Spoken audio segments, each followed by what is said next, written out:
Sir Jai Hind. Group captain UK Devnath sir, Jai Hind. बहुत बहुत शुक्रिया समय देने के लिए। Thank you sir. Jai Hind Rajesh. Thank you sir, आपने समय दिया। बड़े इंटरेस्टिंग इश्यू पर मैंने आपके साथ बातचीत करनी थी, क्योंकि भारत बांग्लादेश सीमा पर भी हलचल है। Lieutenant general RC Tiwari sir, army commander eastern command जो हैं, वो भी भारत बांग्लादेश सीमा पर पहुंचे और तमाम जो अधिकारी थे वहां पर, ट्रूप्स थे, उनके साथ मुलाकात की। बीएसएफ के आला अधिकारी थे, असम राइफल के आला अधिकारी थे जो पहुंचे, और सबके साथ सर ने बातचीत की और तैयारियों को देखा कि क्या कुछ तैयारियां हैं। इसी बीच कल खबर आती है कि तक पहुंचे, और जिस प्रकार से बांग्लादेश में इस वक्त हड़कंप मचा हुआ है, या बांग्लादेश फिर से जल रहा है, क्या संकेत आपको मिल रहे हैं, किस तरफ ये दोनों देश जा रहे हैं? खासकर बांग्लादेश में जिस प्रकार से भारत विरोधी भावनाओं को आईएसआई हवा दे रही है सर। राजेश, इसमें कोई शक नहीं है कि बांग्लादेश में अभी तो हालत बहुत ही नाजुक बने हैं। हो ये रहा है बांग्लादेश में कि जैसे ही बांग्लादेश में फरवरी का इलेक्शन डिक्लेयर किया गया, जो इलेक्शन कमीशन ऑफ बांग्लादेश है, उन्होंने कहा कि वो एक बहुत ही ऑर्गेनाइज्ड तरीके से फरवरी में इलेक्शन करवा देंगे।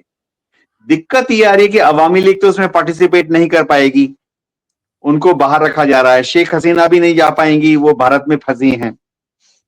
तो वहां पर इलेक्शन में जो मेन प्रतिद्वंदी हैं वो कौन है? एक तो बीएनपी है, बांग्लादेश नेशनलिस्ट पार्टी, जो खालिदा जिया की पार्टी है। तो हो क्या रहा है कि सबको लग रहा है वही जीत जाएंगी। इससे मोहम्मद यूनुस और उनके जो समर्थक हैं, चाहे जमाते इस्लामी हो या जैसे एनसीपी है, नेशनल छात्र परिषद, सिटीजन फोरम, फिर मुस्लिम छात्र शिविर, ये सब जितने जमात के अलग अलग गुट हैं, ये सारे बहुत परेशान हैं। इनको समझ नहीं आ रहा कि फरवरी में इलेक्शन कैसे जीते।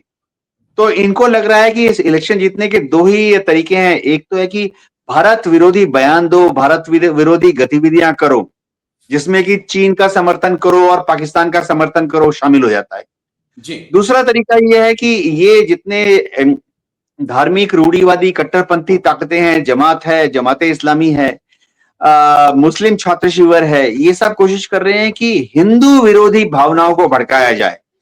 हिंदुओं को तंग करो, उनको दुकानों पर हमला कर दो, उनके ऑफिस पे हमला कर दो, उनके घरों पर हमला करो, उनकी महिलाओं को परेशान करो, अगर पॉसिबल है तो एक आध को जला डालो, मार डालो, इससे भी वोट मिल जाएंगे। तो फरवरी के महीने तक, जब तक इलेक्शन नहीं हो जाते, बांग्लादेश में हालात ऐसे ही जरा नाजुक और अनस्टेबलाइज्ड रहेंगे। जी, एक दो और पॉइंट मैं समझना चाहूंगा आपसे। मोहम्मद यूनिस की चुप्पी यहां पर क्या कुछ कहती है? क्योंकि एक वो नेता जिसे शांति के लिए नोबेल पीस पुरस्कार मिला है, वो पूरे मामले पर खामोशी बरते हुए, बांग्लादेश जल रहा है, लोगों की हत्याएं की जा रही हैं, प्रॉपर्टीज को जलाया जा रहा है, पत्रकारों को निशाने पर लिया जा रहा है, लेकिन मोहम्मद यूनिस चुप है, कुछ भी बोलने के लिए तैयार नहीं है। क्या मोहम्मद यूनिस के इशारे पर सब कुछ हो रहा है? राजेश देखो, मोहम्मद यूनुस जो है बांग्लादेश में, उनकी पॉलिटिकल पकड़ जमीन पर नहीं है। अगर वो कहीं कैंडिडेट बन के खड़े हो जाएं तो उनको 10 वोट भी नहीं मिलेंगे। उनकी अपनी पॉलिटिकल पार्टी भी नहीं है, जमीन पर कोई ऑर्गेनाइजेशन भी नहीं है। वो पूरी तरह से वहां इंस्टॉल किए गए थे अमेरिका के द्वारा, और अभी पूरी तरह से सस्टेन किए जा रहे हैं, ये जैसे जमाते इस्लामी है या दूसरी कट्टरवादी ताकतें हैं, उनकी मदद से। स्टूडेंट मूवमेंट जो है, छात्र परिषद, उनको सपोर्ट कर रहा है। लेकिन मोहम्मद यूनिस जानते हैं कि अगर उन्होंने कोई बयान दिया जो कि जमाते इस्लामी के लोगों को या छात्र शिविर के लोगों को या एनसीपी को पसंद नहीं आया, तो फिर मोहम्मद यूनुस को भी वो लोग हटा देंगे। ऐसे भी लग रहा है कि फरवरी में इलेक्शन के बाद मोहम्मद यूनुस को साइड में कर दिया जाएगा और कोई दूसरा व्यक्ति वहां डिफेक्टो पावर यानी डिफेक्टो प्राइम मिनिस्टर बन जाएगा।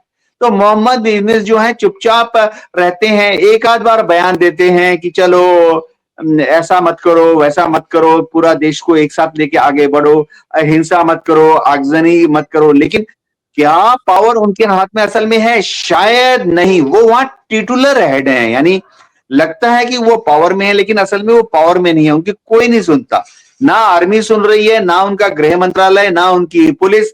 सबसे बड़ी बात है, डिस्ट्रिक्ट लेवल पे कोई भी किसी भी पार्टी का कार्यकर्ता उनकी बात नहीं सुन रहा। फखरुज्जमान वो भी चुप है। आर्मी चीफ बांग्लादेश के, और बांग्लादेश की आर्मी भी कोई बहुत ज्यादा एक्टिव नहीं दिखाई पड़ रही है। जिस वक्त शेख हसीना के खिलाफ जो है कार्रवाई हो रही थी, तब हम देख रहे थे बांग्लादेश की आर्मी बड़ी एक्टिव थी। कई लोग तो जश्न मना रहे थे जब वो वहां से निकले। लेकिन आज हम देख रहे हैं कि फखरुज्जमान और तमाम जो आर्मी के कमांडर्स हैं वो भी चुप हैं। बांग्लादेश जल रहा है, अब भारत के बॉर्डर तक मार्च किया जा रहा है। ये क्या संकेत है सर?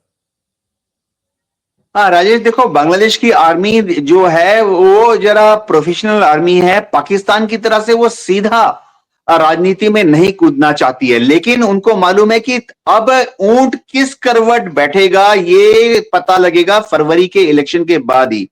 अगर सत्ता बीएनपी के हाथ में जाती है, जैसा कि लग रहा है कि बीएनपी ही सबसे बड़ी पार्टी बनकर सामने आएगी, तो फिर आर्मी को बीएनपी के साथ रहना पड़ेगा, बेगम खालिदा के पार्टी और या उनके नॉमिनीज के साथ रहना पड़ेगा।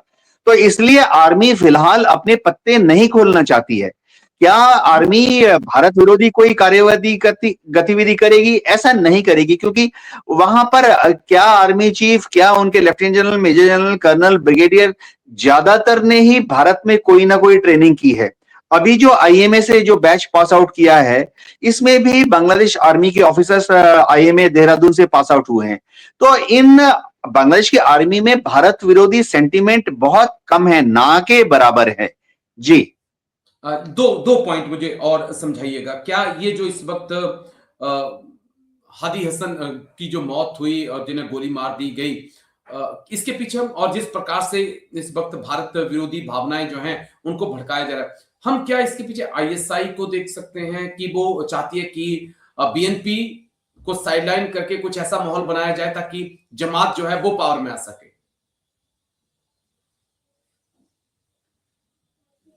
हाँ राजेश, ये बहुत इंपॉर्टेंट फैक्टर है। देखो लास्ट जो इलेक्शन हुए थे उसमें जमात को मात्र 8% वोट मिले थे, और जो दूसरी विरोध में अभी नई पार्टी बनी है एनसीपी, इसका तो वजूद ही नहीं था। ये तो अभी 10 महीने पहले ही बनी है एनसीपी।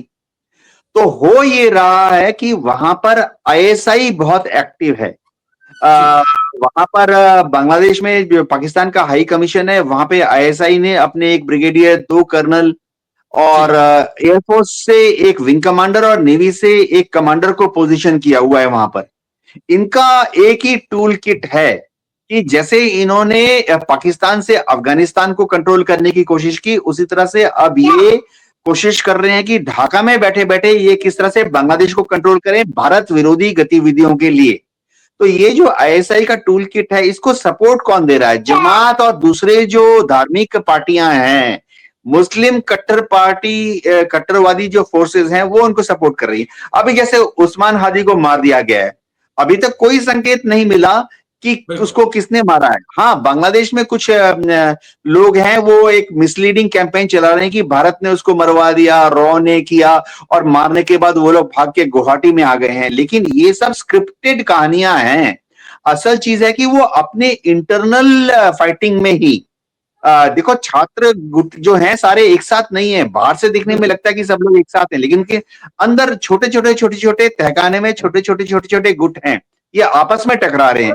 इसी को किसने गोली मार दी? बांग्लादेश बॉर्डर गार्ड जो है वो सो रही थी क्या?